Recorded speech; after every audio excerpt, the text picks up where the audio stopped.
రేవంతన్ sir నిజాలే మాట్లాడతాడు, అబద్ధాల జోలికి అస్సలే పోడు. సారుకు అబద్ధాలంటే తెలివై పానం పోయినా సారు అబద్ధం మాట్లాడాడు. అవసరమైతే తొక్కుకుండా పోతాడు కానీ అబద్ధం మాత్రం చెప్పడు. అందుకే ఇయాల కూడా మస్తు నిజాలు చెప్పిండు. మనం కూడా చూద్దాం పారి. చలో షురూ చేయండి.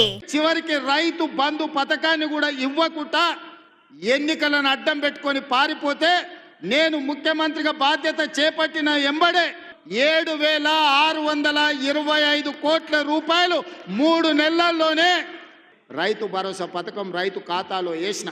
నిజమే సారు.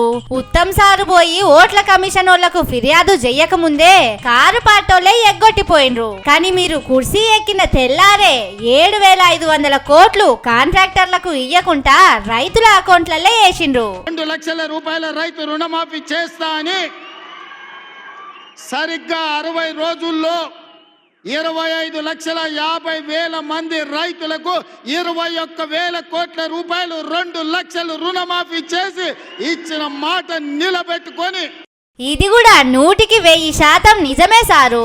రాష్ట్రంలో ఉన్న రైతులందరికీ 15 ఆగస్టు నాడే అకౌంట్లలో పైసలు పడ్డాయట. అయినా గాని ఊర్లల్లో ఎందుకో రైతులందరూ మిమ్మల్ని తిడుతున్నారు. అకౌంట్లలో పైసలు పడలేదని బ్యాంకులకు పోయి లొల్లి చేస్తున్నారు. దగ్గర సంచుల కొద్ది గుమ్మీల కొద్ది రూపాయలు ఉన్నాయని అబద్ధాలు చెప్పిండు. వచ్చి చూస్తే గుమ్మీలు ఖాళీలు ఉన్నాయి. వారేవ్వా, మంచిగున్నది సారు మీ ముచ్చట. అప్పట్లో లంకె బిందెలు అన్నారు, ఇప్పుడు గుమ్ములు అంటున్నారు. కానీ కారు పాటోళ్ళు అప్పుల మీద అప్పులు చేసిండని ఓట్ల ముంగట మీరే కదా చెప్పింది. మళ్ళా ఇప్పుడు ఇట్లా మాట్లాడితే ఎట్లా చెప్పుండ్రి అంటుండు ఎగ్గొడతారని. నేను నీలాక మాట చెప్పి ఎగ్గొట్టేటోని కాదు. 4 కోట్ల ప్రజలు ఎవ్వరు బాధపడతలేరు. రైతులకు రైతు భరోసా వచ్చింది, రైతులకు రైతు రుణమాఫీ జరిగింది, విద్యార్థులకు ఫీజు రియంబర్స్మెంట్ ఇచ్చినాం, రాజీవ్ ఆరోగ్యశ్రీ 10 లక్షలకు పెంచినాం, పేదలకు ఇండ్లల్లో 200 యూనిట్లు ఉచిత కరెంట్ ఇచ్చినాం, ఆడబిడ్డలకు 500 రూపాయలకే సిలిండర్ ఇచ్చినాం. అదేవిధంగా ఆడబిడ్డలకు ఆర్టీసీలో ఉచితంగా బస్సు ప్రయాణం ఇచ్చినాం. ఇదైతే చాలా పెద్ద నిజం సారు. అస్సలు ఇచ్చిన మాట తప్పరు. చెప్పినట్టే 100 రోజుల్లో 6 గ్యారంటీలు అమలు చేసిండ్రు. ఇప్పటికి 3 మాటల రైతులందరికీ ఎకరానికి 15,000 రూపాయలు ఇచ్చిండ్రు. రాష్ట్రంలో ఉన్న దేవుళ్ళందరి మీద ఓట్లు పెట్టిన మాట తప్పకుండా ఒక్క రైతును కూడా ఇడవకుండా 41,000 కోట్ల రూపాయల లోన్లు మాఫీ చేసిండ్రు. పాపం అంతగానం పైసలు అకౌంట్లలో చూసటానికి రైతులు నోరు తెరిచి బీరిపోయిండ్రట.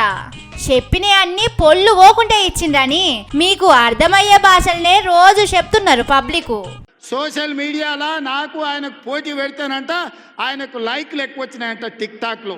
ఇవాళ టిక్ టాక్ లో కేసీఆర్ కు రేవంత్ రెడ్డికి పోటీ పెడితే ఆయనకు లైక్లు ఎక్కువ వచ్చినాయంట, నాకు తక్కువ వచ్చినాయంట. అయ్యో సారు, అది టిక్ టిక్ కాదు. అప్పట్లో ట్విట్టర్ అంటుండే, ఇప్పుడు ఎక్స్ అంటున్నారు. ఓట్లు పెట్టిందే మీ ఓళ్ళాయే. గాలి పోయినాక మంది మీద ఏడుస్తే ఏమొస్తుంది చెప్పుండ్రి. ఏందో ఏమో పోన్రి. మీరు చెప్పే నిజాలు చూస్తా అంటే నాకు కూడా చక్కెర వచ్చేటట్టు అవుతున్నది. కానీ ఇట్లా పచ్చి నిజాలు మాట్లాడు ఎక్కడ నేర్చుకున్నారు సారు? సత్య హరిశ్చంద్రుడు కూడా షాక్ అవుతాడు కావచ్చు మీ నిజాలింటే.